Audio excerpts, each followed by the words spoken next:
Hey everyone, I hope your day is going well and welcome to today's video.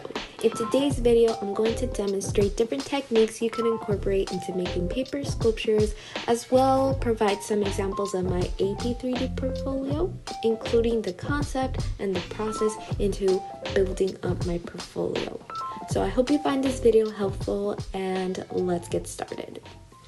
Before we get into the techniques part of the video, I'm going to talk a bit about AP3D. So in AP3D, you are to have something called a sustained investigation.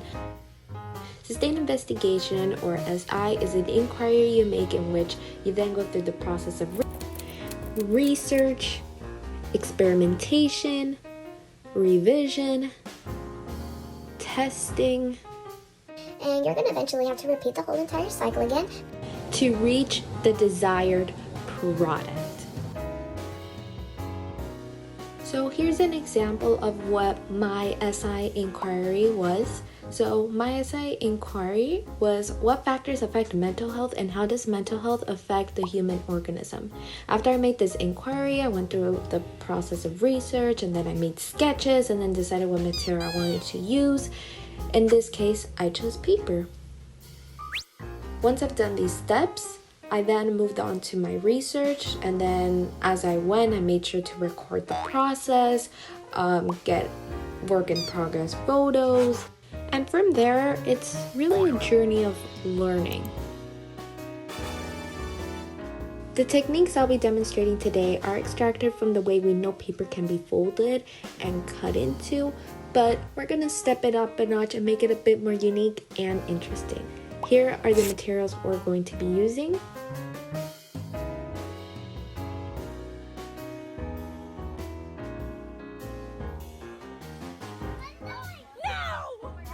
So here is the sketch that I'm going to be using for the piece I'm going to be making using the techniques I'll be demonstrating in this video.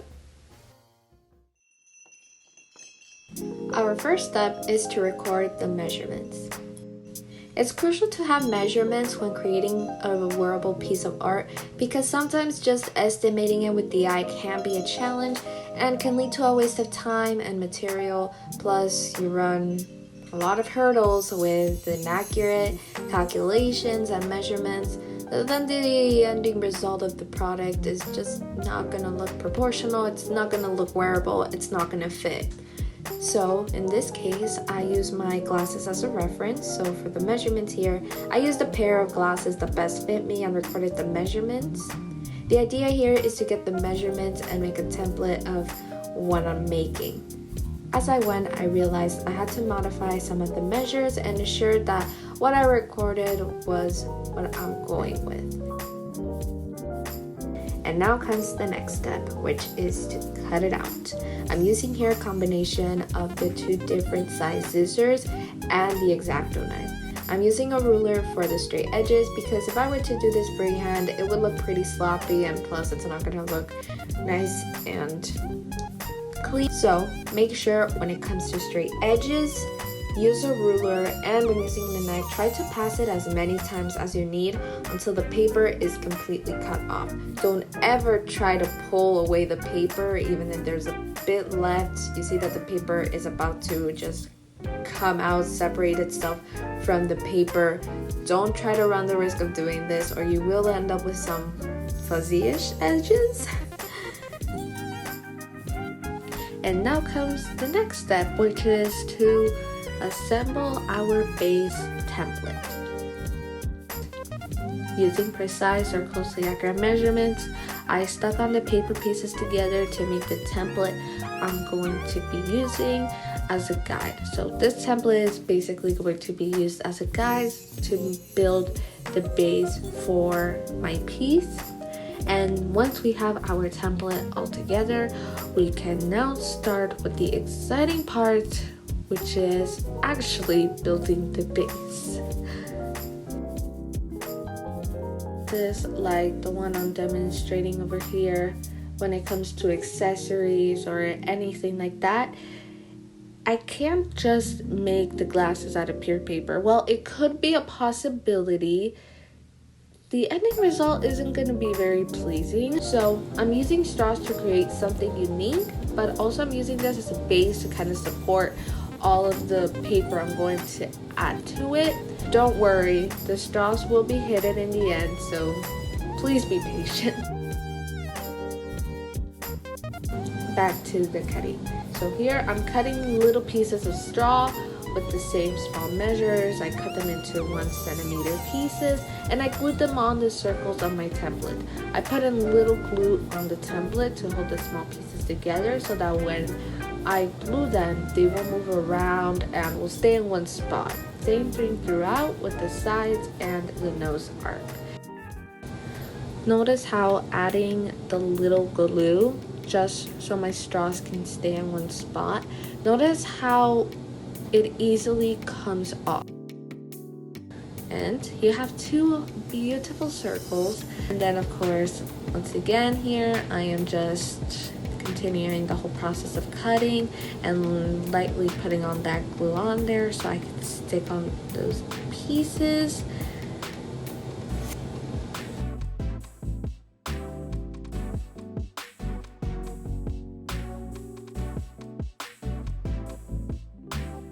Once I've glued all my pieces together, I painted the glasses white so it can kind of camouflage with the paper that I'm going to add to it on the top. And once we're done with this, we can move on to the fun stuff.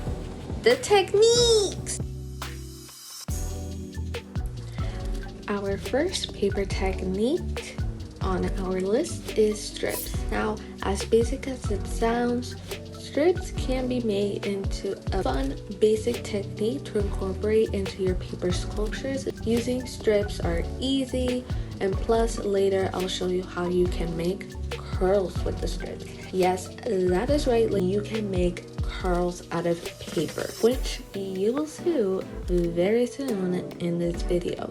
You want to make it a bit more neater, use a cutting knife. So using a ruler here, I'll make a variety of thicknesses of strips from really thin to very nice and thick.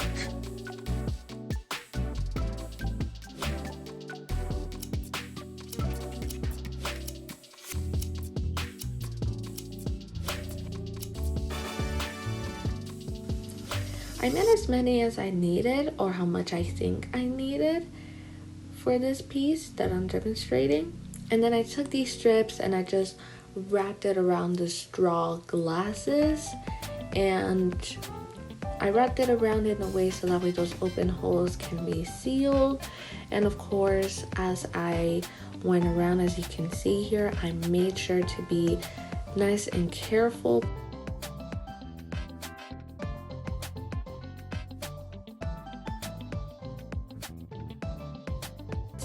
So I just went slowly around, paying attention to literally how I'm handling the paper, because if I were to just do this fast and everything, the craftsmanship wouldn't look very neat.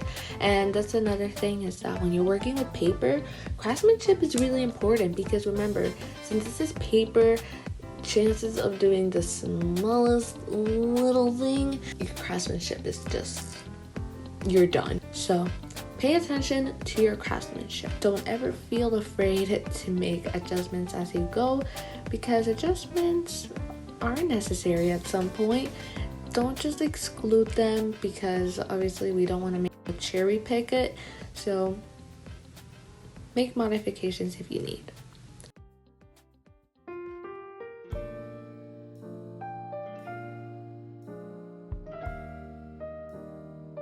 And now it's time for the next technique, which is fortune tellers.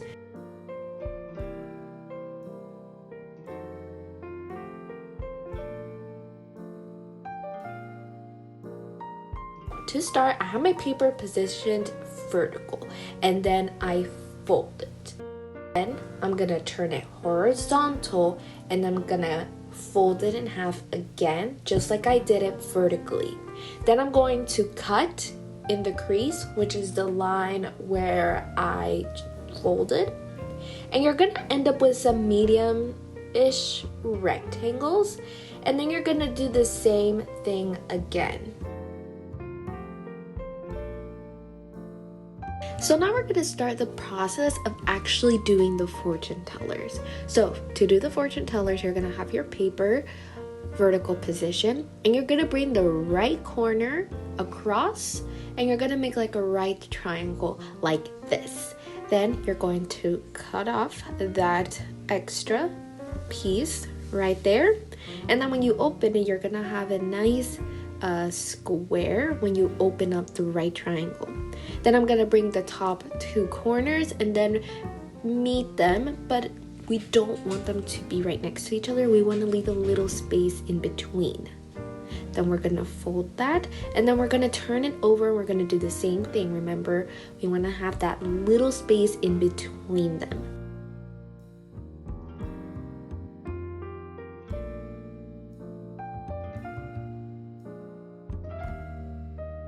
I bring the top two corners, and this time they are going to meet. They're going to be right next to each other.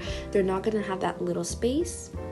And then we're going to bring the bottom part, and then we're going to fold that up.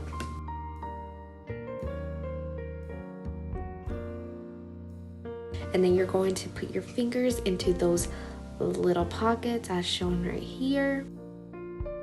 And there is your little fortune teller.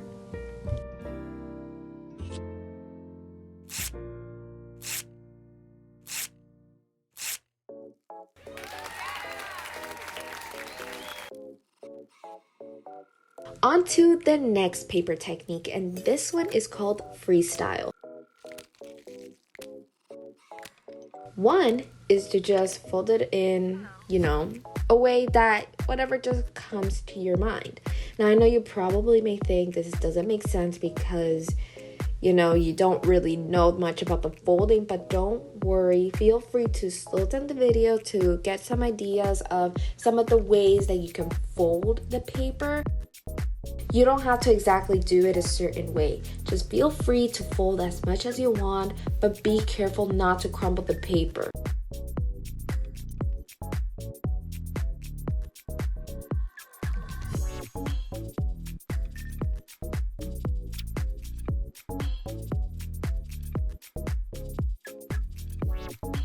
Another way to do freestyle is to cut shapes and just fold.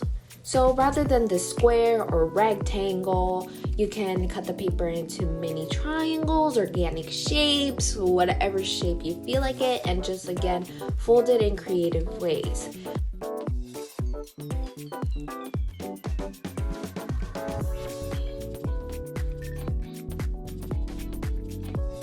The third way of doing freestyle is that you just twist it nice and lightly and fold it around or make it sharp. So you just turn it around and have fun with it, but remember to be aware of your craftsmanship here when it comes to the whole twisting.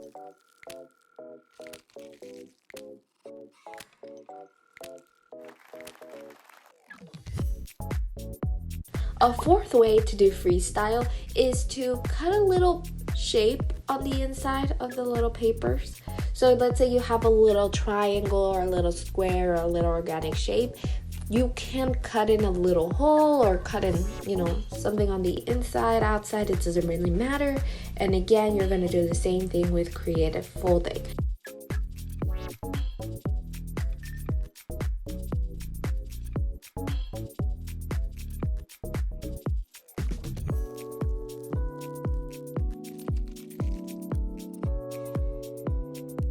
Now for the fourth technique is checkers.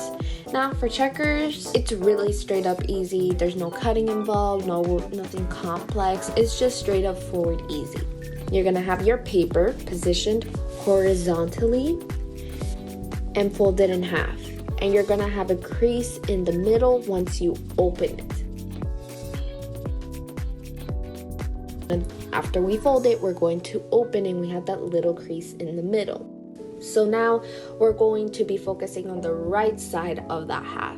So you're going to be taking the right side and you're going to bring it to the middle. The same thing for the other side. Fold the left side, you're going to fold it, but you're only going to bring it up to the middle, and then you're going to open it. Then we're going to turn it vertical, the paper, and fold it in half.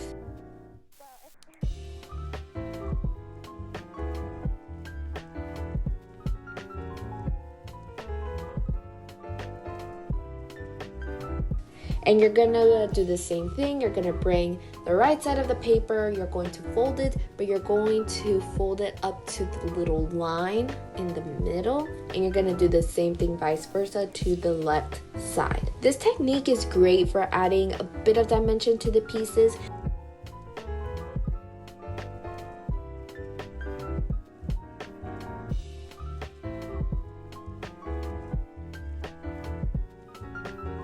You can almost make a 3D rectangle, as you can see here. Now with these techniques, you can glue these onto your paper sculptures and use them into your paper sculptures. So I'm just following the sketch to try to somewhat get the understanding of the piece. You don't always have to accurately get everything right when making 3D. You can make modifications if you want. You're not trying to make a clone of this sketch, rather you're kind of just making a somewhat of a representation of the sketch, an interpretation of the sketch, I should say.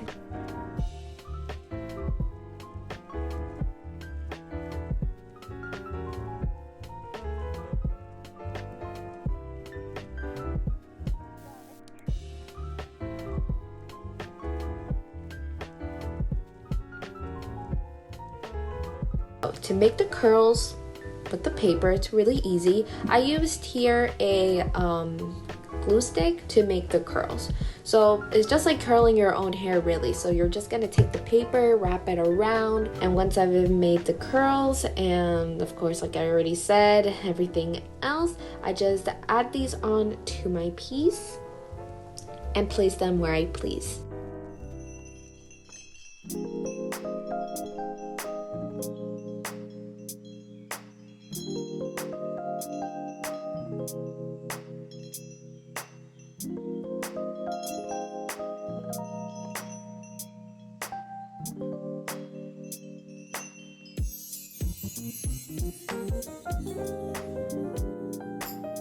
Here is the final product. All of the 3D techniques that I demonstrated in this video are shown here for the desired product.